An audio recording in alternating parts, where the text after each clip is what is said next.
Hello, and welcome to our third episode of today's Air Defenders podcast.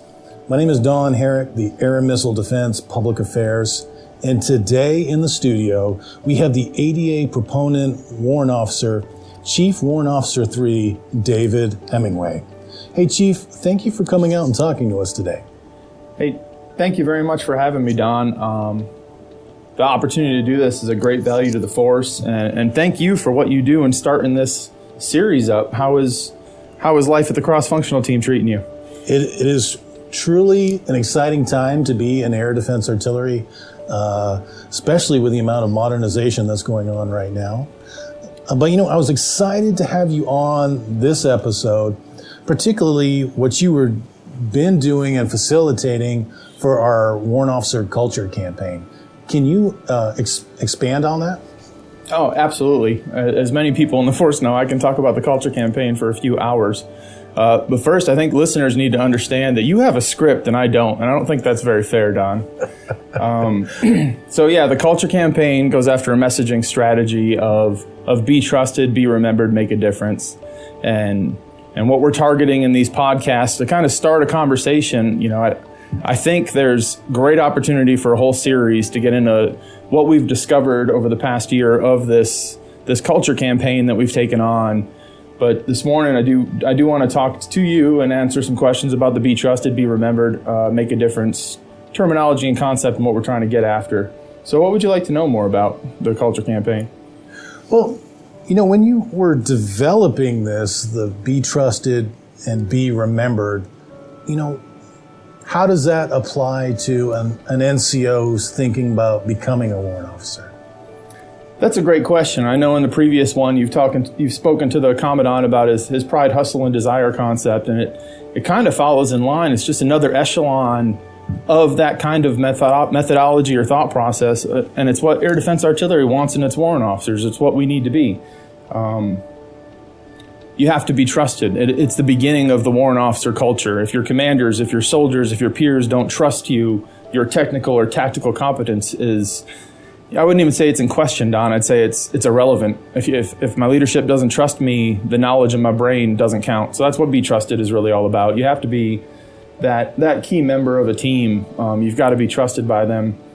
When we talk about be remembered, it's a little bit of a oxymoron, right? Everybody's remembered. And, over in the schoolhouse, we talk to students and we say, you're going to go to a unit. And you're going to meet a commander. You're going to meet soldiers. That commander is going to come back here and go to, some kind of PCC brief in the future. And people around the headquarters, other warrant officers in the branch, we always ask, who's your warrant officer? And they say a name, and then they say a sentence. Something gets said. And, what is that sentence? I never saw that guy. I didn't know that guy. Or, holy cow, that guy was the best thing since sliced bread. I had a successful command because of my warrant officer. So we're trying to drive that kind of be remembered and take some pride and just cognizant realization of how you will be remembered and what you're achieving in your service. Because it's always those two extremes that are remembered. Your best and then your worst. So I loved that catch line in your Culture campaign. Yeah, absolutely. And then, the Culture campaign has some values behind it. And the big one is to focus on development. In the past, for better or worse, and, culture changes with time, we focused on recruiting NCOs. And you said, what do NCOs need to know?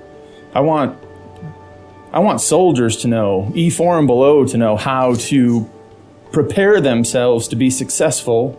And the catchphrase that's kind of caught on when we talk Culture campaign is make a decision from a position of power, at the rank of staff sergeant, at the rank of sergeant first class, to know that they're qualified to be a warrant officer and be able to make a decision as to whether they want to follow that road or they want to be a first sergeant, they want to be a platoon sergeant, they want to stay enlisted. We're not trying to recruit anymore. I don't want to steal talent. I want to build with the NCO Corps talent for both sides, as well as anybody that wants to go OCS. Really, it's just the ability to make the branch better across the board.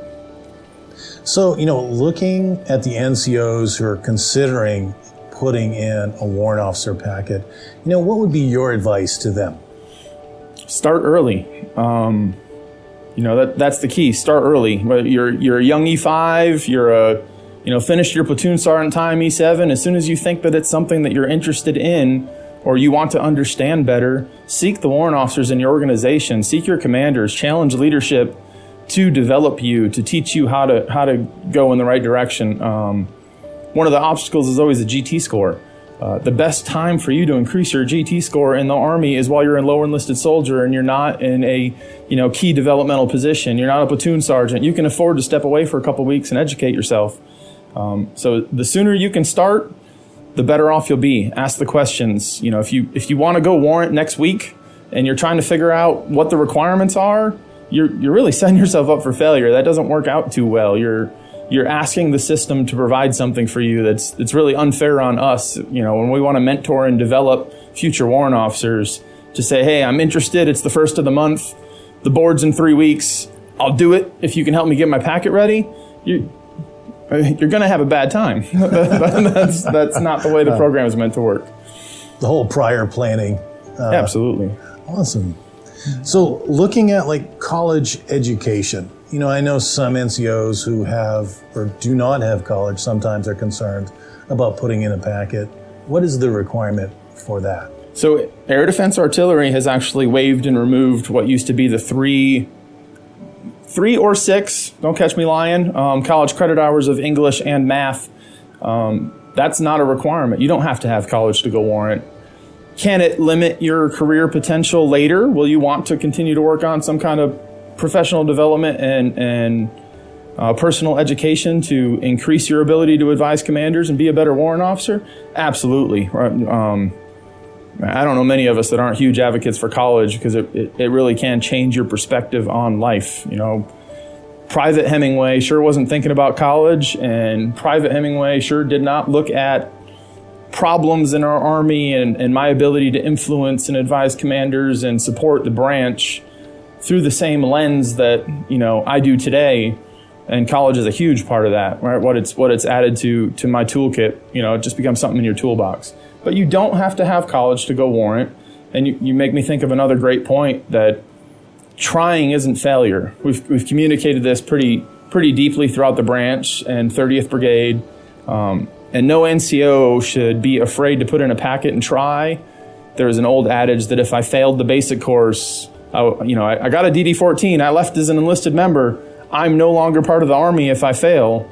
And that sounds really risky, and that's a big hurdle for somebody to take sometimes. And we've had tons of discussions that nobody should be punished for trying to achieve something. If you come and you try and you are unsuccessful in the basic course, I can't say you're not being sent home, because it really depends on what you're unsuccessful for, illegal, unethical, immoral. But if you come and give it your best and you just can't keep up with the regimen or the technical expertise expected, and you fail tests academically, you're going back to your NCO rank, and you're going back to your NCO rank with an experience like no other NCOs have, right? It shouldn't be taken as a negative. It shouldn't be looked at as failure. You have an experience that's going to really empower you to be an amazing leader as a first sergeant major for anybody that wants to be a warrant officer in the future, or the warrant officers in your formation. You're going to understand them that much better. Because I know you must receive a lot of email traffic about having a profile and submitting a packet. So as I'm listening to these chuckles, I know in experience how much you've had. Can you expand on that? Yeah, so first I'll say I receive an enormous amount of emails from all kinds of questions, from really, on the ADA Proponent Warrant Officer Facebook page. I get messages from spouses that are trying to convince their husbands to go warrant. I get interest from NCOs and soldiers all over the Army, and please send them. Send the questions. I answer every single one. Sometimes it takes me a couple weeks, but everybody gets an answer, and everybody gets honest feedback and humble feedback, right? Not everybody shapes their emails correctly when what you would expect a specialist to send to CW3, and you're not going to get any kind of apprehensive response out of me on those emails. I want to coach and mentor wherever I can and try and help people find their path to success. To the profile question, there is a waiver program out there for warrant officer sessions to achieve that waiver and be able to go warrant with a permanent profile.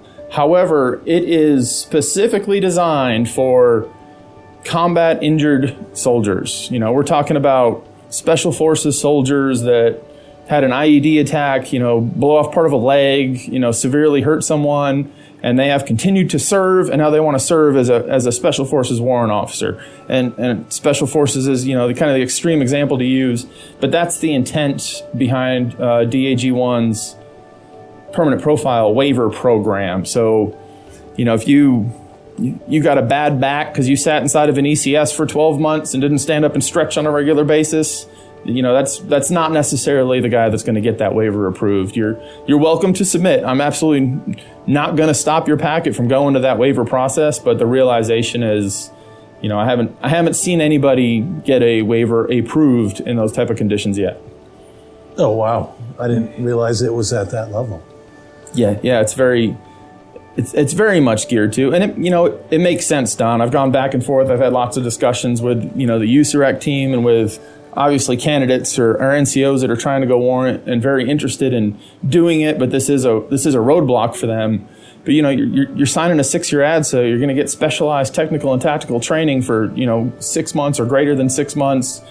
You're expected to be able to do something for the Army, and the realization is, and I'm not throwing stones at a glass house. I've been injured and I have a permanent profile, and once you have a permanent profile, you're on your downhill slope sometimes, right? You're not going to have another 20 years to go and to keep up with soldiers and to be a meaningful, engaged leader in the Army sometimes once you're dealing with your own physical limitations. So why the Army wouldn't want to put somebody down a path as a warrant officer that's already showing career limitations, it makes sense in the big picture.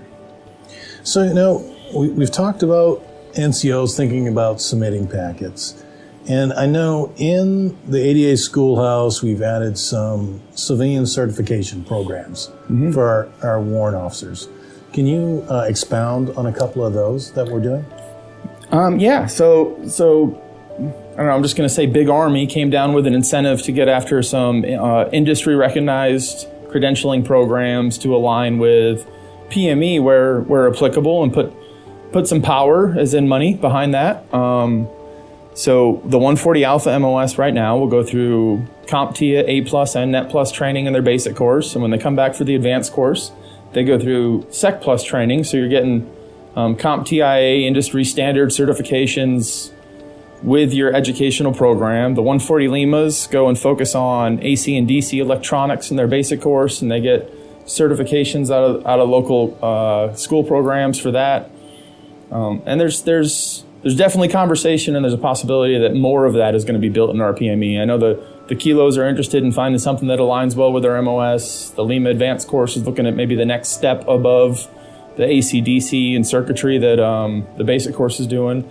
So there's some great opportunities in there for education that really goes beyond your service career and puts something on your resume for your future.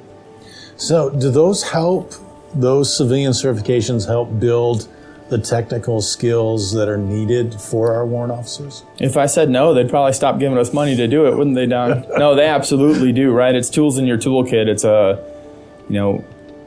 people get worried about, warrant officer education and how hard it's going to be, because it does, right? It's a huge change in scope. I absolutely still remember when I started the basic course and what NCOES's type of education baseline, where I learned we will demonstrate, we will read, we will study, you will regurgitate, you will memorize, you will embody and understand the topics that we're talking about. When you get into warrant officer PME, it can be daunting, and it's different because it's more along the lines of understanding the why and the theory of how things work, and some exploratory learning that absolutely can be intimidating. But man, if I could do it, anybody can do it. It's just changing the way your brain focuses a little bit and widening its aperture up and letting yourself teach yourself, if you will. I know that sounds weird, but it'll make sense to somebody, I'm sure. Especially with the Army always focusing on lifelong learners. What advice can you give other NCOs? So Don, there's a key point here, and I love the opportunity to talk on this, and it could go, so much deeper. This could probably be a whole nother podcast, but we've changed the optic of coming around and trying to recruit NCOs. That's not how we serve the branch the best. I'm not trying to recruit talent. My advice for the NCO Corps is to help us. That this culture campaign absolutely started as a warrant officer initiative, but it has grown wings. And it is very clearly something that can have a huge impact to help our branch. So when we talk about developing these soldiers young, we're talking about training soldiers. When we're talking about training soldiers, we're talking about what non-commissioned officers do for our branch. So instead of finding staff sergeants and sergeant first classes and talking to NCOES and recruiting, I'm asking for help. The NCO Corps built me. The NCO Corps builds warrant officers. We can't, the warrant officer cohort can't find our replacements on our own. It's a hand-in-hand mission that we both do. And when we get after, this developmental concept, we've recently heard from the Joint Chiefs of Staff and the Chief of Staff of the Army, this momentum behind the corrosives. One of the ways to kind of counter these corrosives and any kind of maltreatment or unfair treatment to soldiers based on, age, race, gender, sex, is to engage them young. When you give every soldier the same developmental opportunities and point them on a path to success, they make a decision on what kind of level of success they reach. It's a big change from the dynamic of, chief taking his, right-hand man or woman and putting somebody under their wing and developing that one individual to be a future warrant officer. We have to crush that. That has to stop. It's rarely or never, in my opinion, done on a male intent concept, but we're cognizant of it now, and we have to develop everyone. And when we hit them young, we offer great opportunities for advancement and for them to get on a path and understand where they need to go. And it mirrors what we've seen as societal effects when we look at, opportunities for civilians and maybe, lower income type communities or just, minorities that don't get the opportunity to grow out of certain positions in life. 40 years of research say the best way to influence that is healthcare, preschool, educational opportunities and resources from a young age to put people on a path to success. Developing E4 and below to make decisions from a position of power, it's no different than that. So that, and that's not something that warrant officers do to build future warrant officers. That's something that warrant officers, NCOs, and our leaders and officers need to do together. So we grow talent, right? We want to grow talent. If everybody makes that decision from a position of power at staff sergeant, they don't all go warrant. They become super competent platoon sergeants and super experienced first sergeants and sergeant majors. We make the talent better for the entire branch. That is great advice, Chief. So for all of our NCOs out there, help us. Please. So we're getting really close on time. So what I wanted to ask you is what closing comments that you have?